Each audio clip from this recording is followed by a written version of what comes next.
नमस्कार, आपण पाहताय न्यूज अनकट। बुलेटिनच्या सुरुवातीला नजर टाकूयात काही ठळक बातम्यांवर। भैया जोशी यांनी मराठीबद्दल केलेल्या वक्तव्याचा पुण्यात ठाकरे गटाकडून तीव्र निषेध। रायगडच्या महाड पंचायत समिती समोर बारसगाव ग्रामस्थांचं ठिय्या आंदोलन। पुणे मेट्रोच्या भुयारी मार्गिकेचा मार्ग बदला, सद्गुरू शंकर महाराज कृती समितीची मागणी। आणि वृद्ध कलाकारांना लाडकी बहीण योजनेमुळे मानधन मिळालंच नाही, संजय राऊतांचा दावा। नमस्कार, मी साक्षी पांचाळ आणि आपण पाहताय न्यूज अनकट। हेडलाईन्स नंतर आता पाहूयात बातम्या विस्ताराने। आणि सर्वात पहिली एक महत्त्वाची आणि मोठी बातमी आहे। भैया जोशी यांनी मराठीबद्दल केलेल्या वक्तव्याचा पुण्यात ठाकरे गटाकडून तीव्र निषेध करण्यात आलाय। नारायण पेठेत जोशी यांच्या विरोधात घोषणाबाजी देत तीव्र आंदोलन करण्यात आलंय। यावेळी आंदोलकांनी भैयाजी जोशी यांच्या पुतळ्याला लाथा मारून निषेध दर्शवलाय। मराठी हद्दपार करायची, पण शिवसेना सक्षम आहे, जिवंत आहे। जरी आम्ही संयमी असलो पण वेळेवर आम्ही आक्रमक होतो। आमची मराठी, आपल्या सर्वांची मराठी ही महाराष्ट्रातनं मुंबईतनं आम्ही हद्दपार होऊ देणार नाही। एक अनाजी पंत सोडायचा, त्याला पिल्लू वाजवायला लावायचं, एक वाक्य असं उच्चारायचं की मराठी माणसाच्या भावना दुखायला गेल्या पाहिजेत। आपण काय म्हणतो की छत्रपती शिवाजी महाराजांनी पुन्हा जन्माला यावं, पण ते आता शक्य नाहीये। पण हे भाजप वारंवार नवीन नवीन अनाजी पंत जन्माला घालते, पण ह्या अनाजी पंतांच्या नांग्या कशा ठेचायचं हे शिवसेनेला चांगल्या प्रकारे माहिती। अनाजी पंतांनी आता पुण्यात यावं, या नारायण पेठेत शनिवार पेठेत येऊन असं वक्तव्य करून दाखवलं। त्यांची पळताभुई थोडी नाही केली तर आम्हाला शिवसेनेला विचारावं। हे म्हणणं त्यांनी गुजरातच्या अहमदाबादमध्ये जाऊन करावं की गुजरातमध्ये अहमदाबादमध्ये गुजराती येण्याची काही गरज नाही, किंवा राजस्थानामध्ये म्हणून दाखवावं, जयपूरमध्ये जावं आणि या राजस्थानामध्ये जयपूरमध्ये मारवाडी येण्याची काही गरज नाही। कर्नाटकमध्ये शेजारी जवळ जावं हो, बंगळूरमध्ये म्हणावं, कर्नाटकात बंगळूरमध्ये कानडी येण्याची काही गरज नाही। मग यांचा पार्श्वभाग तिथले स्थानिक असे ठोकून काढतील। आमच्या ते तेवढी धमक आहे, पुण्यात ये अनाजी पंता, मग तुझा पार्श्वभाग असा ठोकून काढतो। ह्या वयामध्ये असले चाळे शोभत नाही तुला। ज्या मराठीवर जागला, ज्या मराठीवर वाढला, ज्या मराठीवर पोट भरलं, त्या मराठीविषयी एवढी असूया। महाड तालुक्यातील बारसगाव ग्रामपंचायतीतील नागरिकांनी जलजीवन मिशन योजनेतील भ्रष्टाचाराविरोधात महाड पंचायत समिती समोर ठिय्या आंदोलन केले। काम अपूर्ण असून निधीचा अपव्यय झाल्याचा आरोप करत ग्रामस्थ आक्रमक झाल्याचं पाहायला मिळालं। आमच्या हक्काचं पाणी कुठं आहे, भ्रष्ट अधिकाऱ्यांवर कारवाई झालीच पाहिजे अशा घोषणांनी परिसर एकच दणाणून गेला होता। जलजीवन मिशनसाठी मोठा निधी मंजूर करण्यात आला असतानाही गावकऱ्यांना शुद्ध पाणी मिळत नाहीये। पाईपलाईन अपूर्ण आहे, पाणी टाक्या बंद आहेत आणि ठेकेदाराने काम अर्धवट देखील सोडलंय। याच्याच निषेधार्थ पंचायत समिती समोर ठिय्या आंदोलन करण्यात आल्याची माहिती मिळते। मुख्यमंत्री माझी लाडकी बहीण योजनेत लाभार्थी महिलांना 2100 रुपये देण्याचं आश्वासन महायुतीने दिलं असलं तरी जाहीरनामा हा 5 वर्षांसाठी असतो असं सांगत योग्य वेळी अनुदानात वाढ करण्याचा निर्णय घेतला जाईल असं वक्तव्य महिला व बाल कल्याण मंत्री आदिती तटकरे यांनी केलं। आता यानंतर शिवसेना ठाकरे गटाचे खासदार संजय राऊत यांनी लाडकी बहीण योजना ही फसवी आहे असं म्हणत जोरदार हल्लाबोल केलाय। तर लाडकी बहीण योजना आल्यापासून वृद्ध कलाकारांचं मानधन त्यांना मिळालेलं नाहीये असा दावा देखील संजय राऊत यांनी केलाय। पुणे मेट्रोची भुयारी मार्गिका ही शंकर महाराज मठाच्या समाधी खालून जाणार आहे। मात्र या भुयारी मार्गिकेचा मार्ग बदला अशी मागणी सद्गुरू शंकर महाराज कृती समितीने केली आहे। याबाबत शंकर महाराज मठ ट्रस्ट कडून पुणे मेट्रोला निवेदन देखील देण्यात आलं होतं। या मागणीसाठी शंकर महाराज मठाबाहेर महाआरतीचं आयोजन करण्यात आलंय। मेट्रोने मार्ग बदलाचं सांगितलं होतं, मात्र तरीही मेट्रो मार्गिका मठाच्या गाभाऱ्याखालून शंकर महाराजांच्या समाधीच्या फक्त 1 फूट 7 इंच एवढ्या जवळून जात असल्याचं ट्रस्ट कडून सांगण्यात आलंय। यामुळे समाधीला धोका पोहोचण्याची दाट शक्यता आहे। मेट्रोचा मार्ग बदलेपर्यंत हे आंदोलन चालूच राहणार असा इशारा यावेळी भाविकांनी दिलाय। ही अंडरग्राउंड भुयारी मार्गिका ही स्वारगेट पासून ते कात्रज पर्यंत नियोजित आहे। याचा आपल्याला पाठपुरावा केल्यानंतर असं समजलं की ही जी मार्गिका आहे अंडरग्राउंड मार्गिका ही आपल्या शंकर महाराजांच्या समाधी खालून पहिले जात होती। त्यामुळे आपण दिनांक 4 फेब्रुवारी रोजी आपण या आपले जे शंकर महाराज ट्रस्ट आहे यांना आपण निवेदन दिलं। त्यानुसार त्यांनी सुद्धा या ठिकाणी निवेदन दिल्यानंतर पुणे मेट्रोला पत्र दिलं.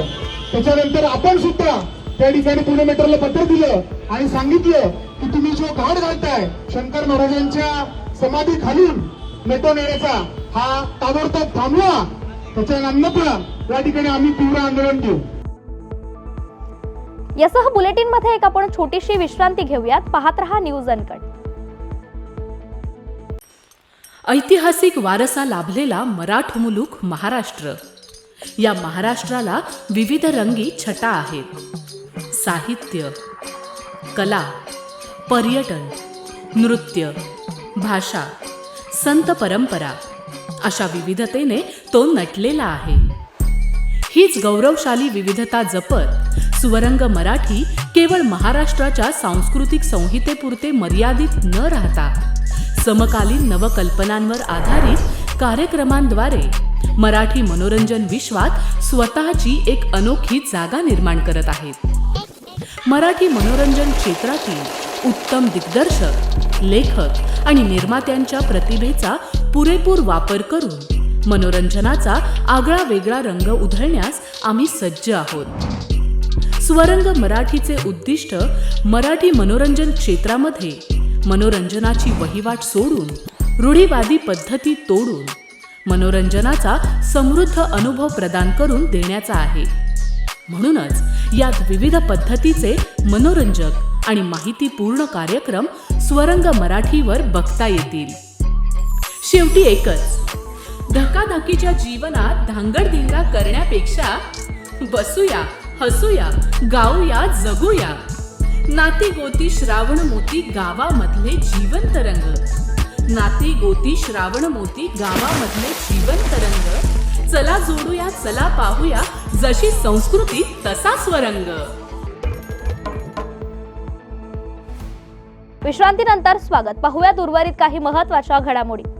पुण्याच्या पुरंदर तालुक्यातील सासवड पोलिसांना दुचाकी चोरांच्या मुसक्या आवळण्यात आता यश आलंय. सासवड पोलिसांनी या प्रकरणी दोघांना ताब्यात घेतलं असून त्यांच्याकडून 9 दुचाकी पोलिसांनी हस्तगत केल्यात. यातील 2 दुचाकी सासवड परिसरातील तर उर्वरित 7 दुचाक्या या पुणे परिसरातील आहेत.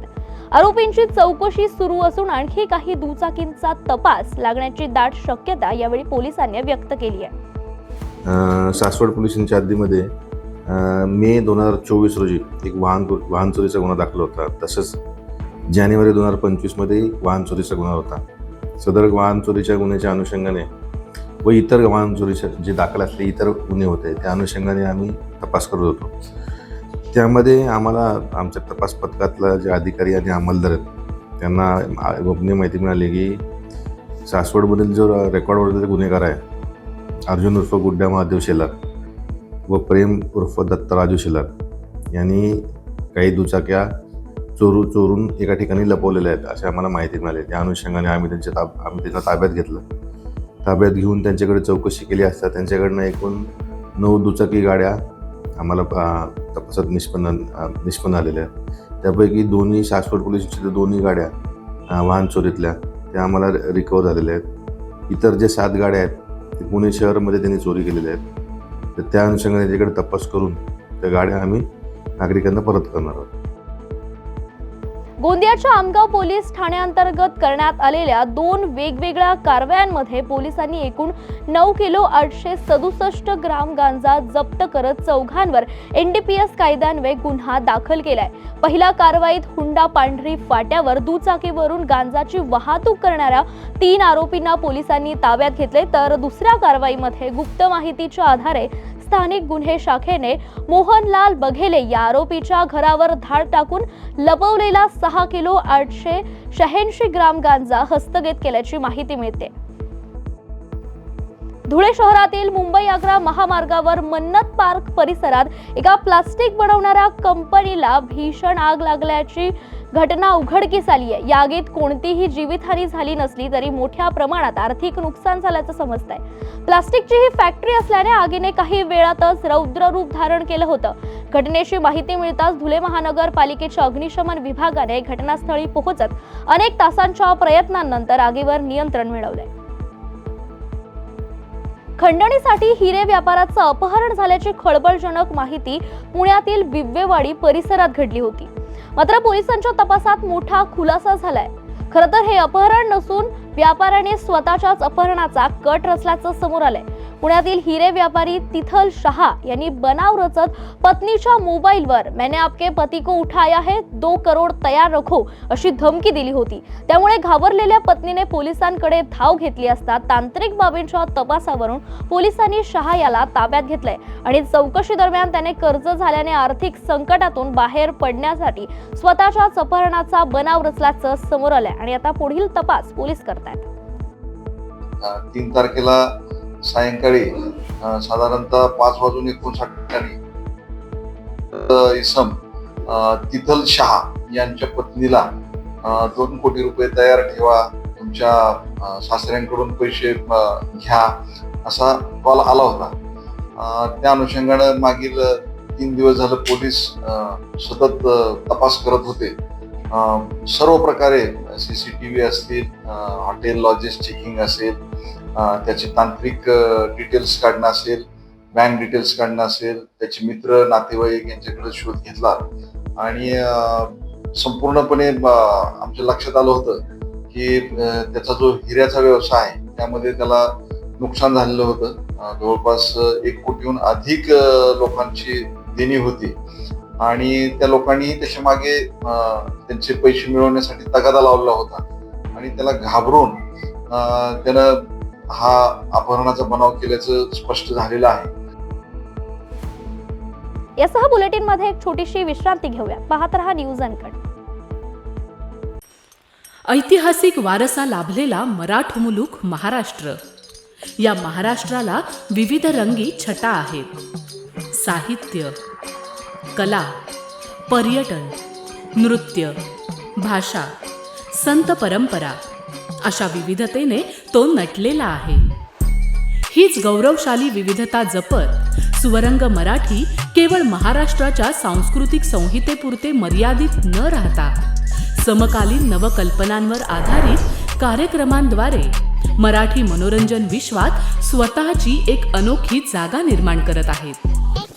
मराठी मनोरंजन क्षेत्रातील उत्तम दिग्दर्शक, लेखक आणि निर्मात्यांच्या प्रतिभेचा पुरेपूर वापर करून मनोरंजनाचा आगळा वेगळा रंग उधळण्यास आम्ही सज्ज आहोत. स्वरंग मराठीचे उद्दिष्ट मराठी मनोरंजन क्षेत्रामध्ये मनोरंजनाची वहिवाट सोडून, रूढीवादी पद्धती तोडून मनोरंजनाचा समृद्ध अनुभव प्रदान करून देण्याचा आहे.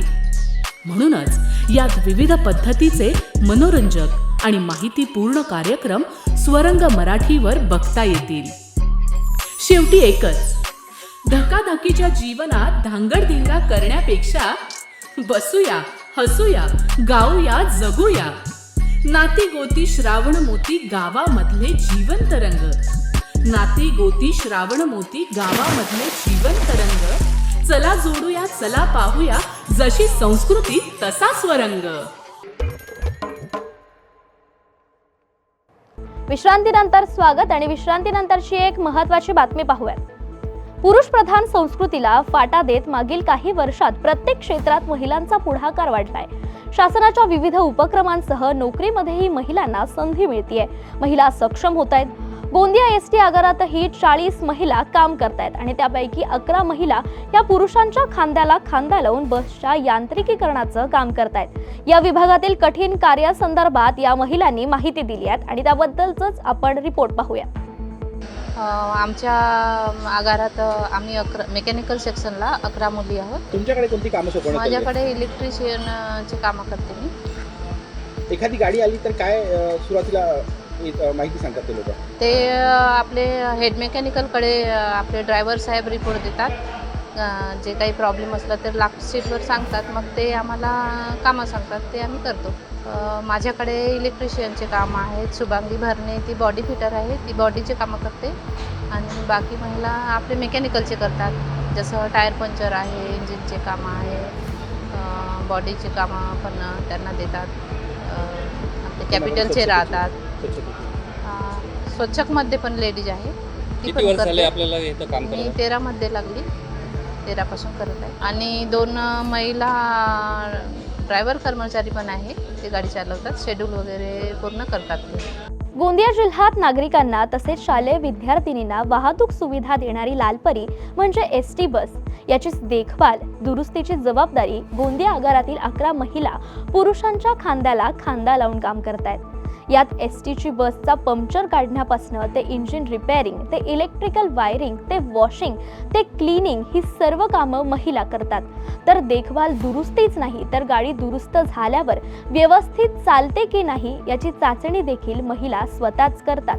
त्यामुळे आज महिला दिनाचा औचित्य साधून भंडारा गोंदिया विभागीय आगार नियंत्रक तनुजा अहिरकर यांनी गोंदिया आगारात येत महिलांना महिला दिनाच्या शुभेच्छा देत पुष्प देऊन त्यांचं स्वागत केलंय.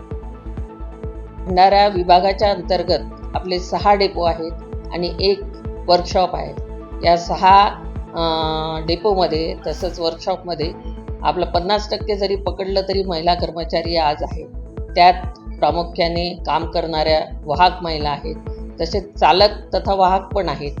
जे जरी आपण चालकाची त्यांना हे दिली नसली आजपर्यंत कामगिरी, तरी त्या फुल ट्रेन आपण इथे चालक तथा वाहक महिला कर्मचारी आहे. तसेच यांत्रिक कर्मचारी पण आपल्या इथे आहे आणि प्रशासकीयमध्ये पण आपल्या इथे महिला कर्मचारी आहे.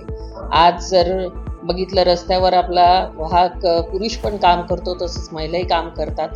रस्त्यावर जाताना बरेच प्रॉब्लेम त्यांना फेस करावे लागतात. प्रवाशांसोबत चांगले बोलणे, त्यांना चांगली वागणूक देणे, पण तरी कधी पैशाच्या म्हणजे तिकीट त्यांच्या चिल्लर पैशाच्या वादावरून या सगळ्या गोष्टी रस्त्यावर होत असतात. तरी आमची महिला त्यात अतिशय चांगलं काम करत असते.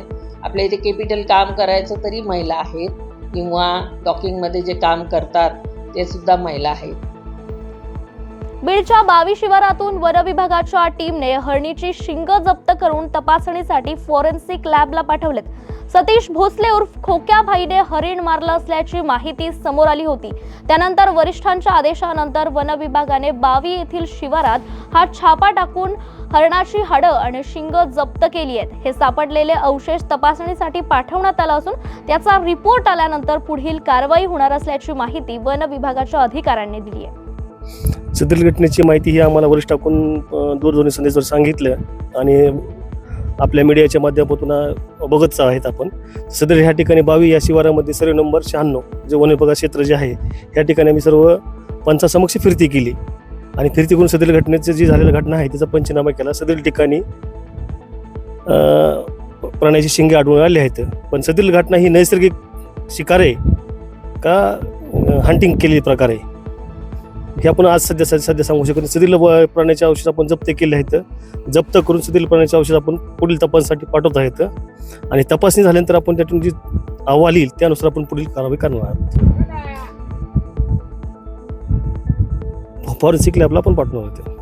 नक्कीच असं देखील म्हटलं जातं की अनेक वन्यजीव प्राण्यांचे मृत्यू झाल्याचं देखील समोर आलेला आहे किंवा जीव घेतले झालेला आहे. अशी कुठं नोंद आहे का आणि संदर्भात माहिती आहे? अशी कुठं नोंद नाही. नक्कीच आता काय कारवाईची मागणी होती तुमच्याकडे? अशी काही कारवाईच्या संदर्भात माहिती आलेली आहे का? पंचनामा केला काय? आता पंचनाम्यात आपण जे बघितलंय ज्या ठिकाणी हरणाची विष्ठा वगैरे आढळून आले आणि ती विष्ठा आढळून त्याच्या बाजूला शिंग वगैरे आढळून आलेले आहेत. ते आपण जप्त करून पुढील कारवाई करू आपण त्यानंतर. सातारच्या खंडाळा तालुक्यातील पिंपरी गावच्या हद्दीत 2 दिवसाखाली शेकडो मृत कोंबड्यांचा वाहत असणारा व्हिडिओ विधान परिषदेचे माजी सभापती रामराजे नाईक निंबाळकर यांनी आपल्या व्हॉट्सअप स्टेटसला ठेवून नागरिकांनी सावधगिरी बाळगा असा सल्ला दिला होता. दुष्काळी पट्ट्यातील गावांची तहान भागवणाऱ्या नीरा उजवा कालव्यामध्ये हा प्रकार उघडल्याने या भागामध्ये भीतीचं वातावरण निर्माण झालंय. हे कृत्य करणारा समाज कंटकांवर कठोर कारवाई करण्याची मागणी आता जोर धरू लागली आहे. जिल्हा पशुसंवर्धन विभागाने या घटनेची दखल घेतली असून याचा आता पुढील तपास सुरू असल्याचं सांगण्यात आलंय. या बातमीसह बुलेटिनमध्ये इथेच थांबूयात. पाहत रहा न्यूज अनकट.